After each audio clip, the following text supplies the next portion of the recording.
أعوذ بالله من الشيطان الرجيم بسم الله الرحمن الرحيم واتل عليهم نبأ ابني آدم بالحق إذ قربا قربانا فتقبل من أحدهما ولم يتقبل من الآخر قال لأقتلنك قال إنما يتقبل الله من المتقين لئن بسطت إلي يدك لتقتلني ما أنا بباسط أن يدي إليك لأقتلك إني أخاف الله رب العالمين إني أريد أن تبوء بإثمي وإثمك فتكون من أصحاب النار وذلك جزاء الظالمين وطوعت له نفسه قتل أخيه وقتله فأصبح من الخاسرين فبعث الله غرابا يبحث في الأرض يريه كيف يواري سوءة أخيه قال يا ليت يا ويلتى أعجزت أن أكون مثل هذا الغراب فأواري سوءة أخي فأصبح من النادمين من أجل ذلك كتبنا على بني إسرائيل أنه من قتل نفسا بغير نفس أو فساد في الأرض فكأنما قتل الناس جميعا ومن أحياها فكأنما أحيا الناس جميعا وَلَقَدْ جَاءَتْهُمْ رُسُلُنَا بِالْبَيِّنَاتِ ثُمَّ إِنَّ كَثِيرًا مِّنْهُمْ بَعْدَ ذَلِكَ فِي الْأَرْضِ لَمُسْرِفُونَ إِنَّمَا جَزَاءُ الَّذِينَ يُحَارِبُونَ اللَّهَ وَرَسُولَهُ وَيَسْعَوْنَ فِي الْأَرْضِ فسادا أن يقتلوا أو يسلبوا أو تقطع أيديهم وأرجلهم من خلاف أو ينفوا من الأرض ذلك لهم خزي في الدنيا ولهم في الآخرة عذاب عظيم إلا الذين تابوا من قبل أن تقدروا عليهم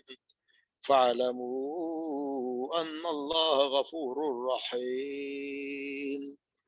صدق اللہ.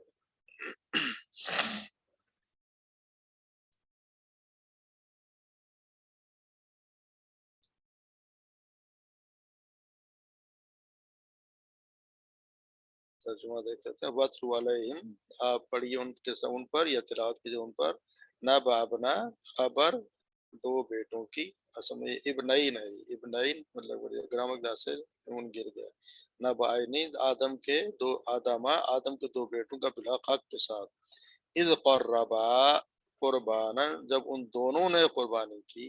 اذ قربا یہ الف جو ہے وہ دو کے لیے. اذ قربا قربان وتقبل من احدہما بس قبول کر لی گئی ان دونوں میں سے ایک کی. ولم اور نہیں یتقبل نہیں قبول کی گئی من الآخر دوسرے کی.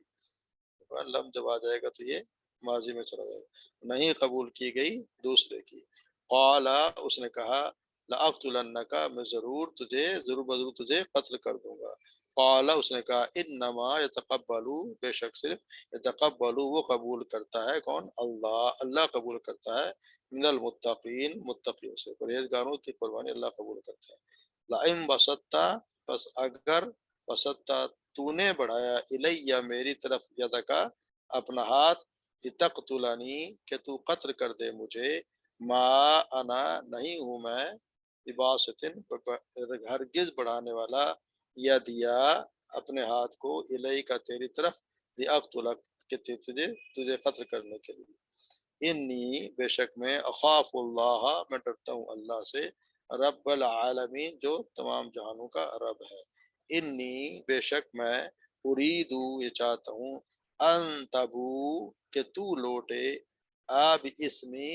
کہ میرے گناہ کے ساتھ و اسم کا اور اپنے گناہ کے ساتھ فتکونا اور تو ہو جائے من اصحاب النار آگ والوں میں سے وذالک اور یہ ہے جزاء الظالمین بدلہ یا سزا ظالموں کے لیے فتوعت بس خوشنما بنا دیا راضی کر لے گا اس کو اس کے نفس نے قتل آخی اپنے بھائی کو قتل کرنے کے لیے فقتلہ اور اس نے قتل کر دیا اسے فاصبح من الخاسرین اور وہ ہو گیا خسارہ پانے والوں میں سے فبعث اللہ پس بھیجا اللہ نے غراباً ایک کوا یب حسو وہ قریتا تھا فی الارض زمین میں لیوریہو تاکہ وہ دکھائے ہو اسے کیف کیسے یواری وہ چھپائے سوۃ اخی اپنے بھائی کی لاش کو قال اس نے کہا یا ویلتا ہائے افسوس اعجزتو کہ کیا میں عاجز ہو گیا ان اکونا کہ میں نہ ہو سکا مثلا ہاذا غراب اس کوے کے مثل بھی فاوریا کہ میں چھپاتا سوتا لاش اخی اپنے بھائی کی فاصبح من النادمین پر ہو گیا وہ من النادم ہونے والے پشیمان ہونے والوں میں سے من اجل ذالک اس وقت سے یعنی اس لیے ذالک اس لیے کتبنا ہم نے لکھ دی علی بنی اسرائیل پر انہو کہ بے شک وہ من قتل نفسا جس نے قتل کیا کسی جان کو بغیر نفس بغیر کسی نفس یعنی کسی کے بدلے میں نہ کسی قتل کر دیا او فساد اور فساد کے بغیر کسی فساد کے زمین میں فکأنما تو گویا کہ اس نے قتل کیا الناس جميعا ساری انسانیت کا اس نے قتل کر دیا ومن احیاها پر جس نے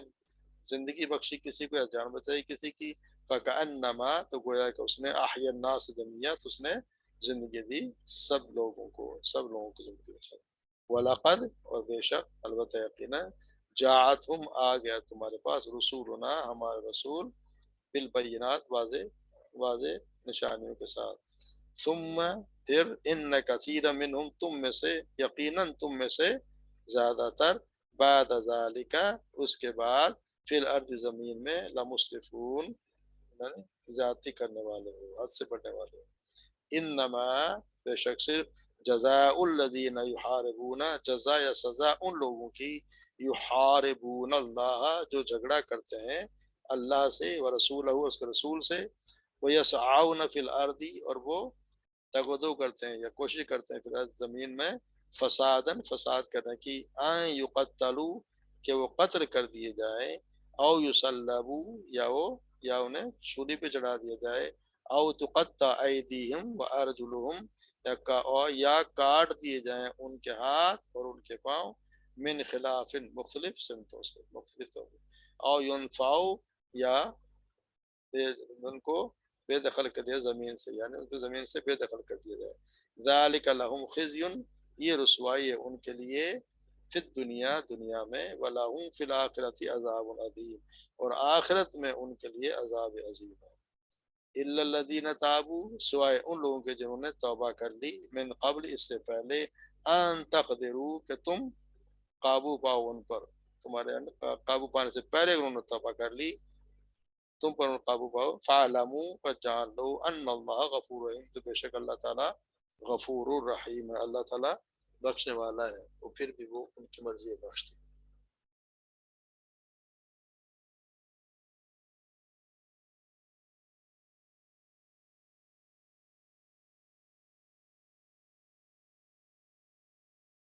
آج کے رقم میں بہت سے قتل کیے اور جو اسلامی حکومت کے خلاف بغاوت کرے ان کے بارے میں پڑھیں گے اور یہ آدم کے دو بیٹوں کا سب سے پہلے اللہ تعالیٰ نے قصہ یہاں بیان کیا ہے کہ آدم کے دو بیٹے جیسے پتہ ہے حابیل اور قابیل ان کا دو کا نام تھا یہ ایک دوسرے سے ایک کا نام حابیل تھا وہ کرتا تھا بھیڑ بکریاں چراتا دوسرا قابیل کاشتکار تھا ان دونوں نے اللہ کے لیے قربانی کی حابیل نے تو کوئی جانور پیش کیا جبکہ قابیل نے اناج نظر کیا کہتے ہیں کہ اس نے بہترین جانور اللہ کی راہ میں قربان کیا اور وہ جو ہے جیسے ہمارے سب کی عادت ہوتی ہے کہ جو